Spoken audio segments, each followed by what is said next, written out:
Figo just finished the lunch. Oh, what happens to you too? I sweat and feel difficult to breathe. Oh, I feel a little bit of headache now, probably because of the yeung fried rice we just had. Oh, what's the relationship between the rice and headache? Oh, I know that MSG contains in dishes in restaurant normally.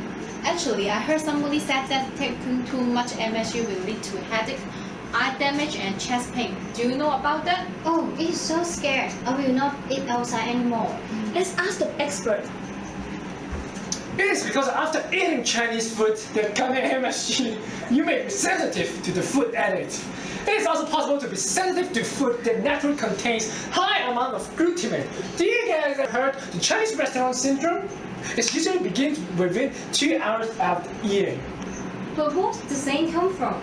I have searched before. In 1968, a physician named Robert Koch wrote a letter to the New England Journal of Medicine describing the numbness, a feeling of tiredness after eating the Chinese food.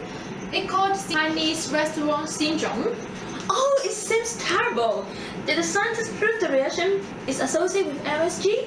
Not yet approved. Let me tell you guys, in the chemistry dimensions, the formula of this one, of MSG. Somebody believes this food additive discovered by Chinese because MSG brings along the Chinese restaurant syndrome, but they're all wrong. MSG is discovered in Japan.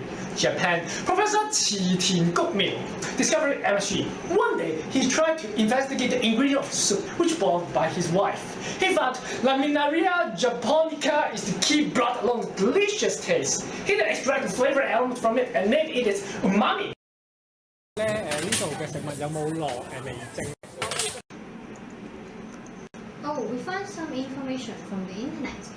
In fact, we know that glutamate is existing in almost food, and that the protein is so vital to our functioning that our own bodies produce 40 grams of it a day.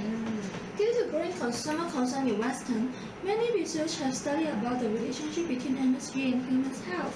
One study was performed by the FASEB and was published in 1995 as a supplement to the Journal of Nutrition. Nice work! Actually, there are more information and maybe let my assistant, Mr. Jim, tell you more. According to Candace's research, in 1985, she finds out 6 people who have Chinese restaurant syndrome to give them liquid soda containing 6 grams of MSG and an MSG-free control solution for comparison in a double-blind test. The study confirmed that MSG does not cause Chinese restaurant syndrome in most people who comes to suffer from the symptom. Another research study in 2002, new scientists were putting 20 grams of MSG in every 100 grams of wet food to wet. However, nobody has proved that MSG have harmed human health. So, why do people continue to condemn MSG ever after 40 years of science have failed to show that eating MSG causes harm? Because once fear is ingrained, it's difficult to completely remove.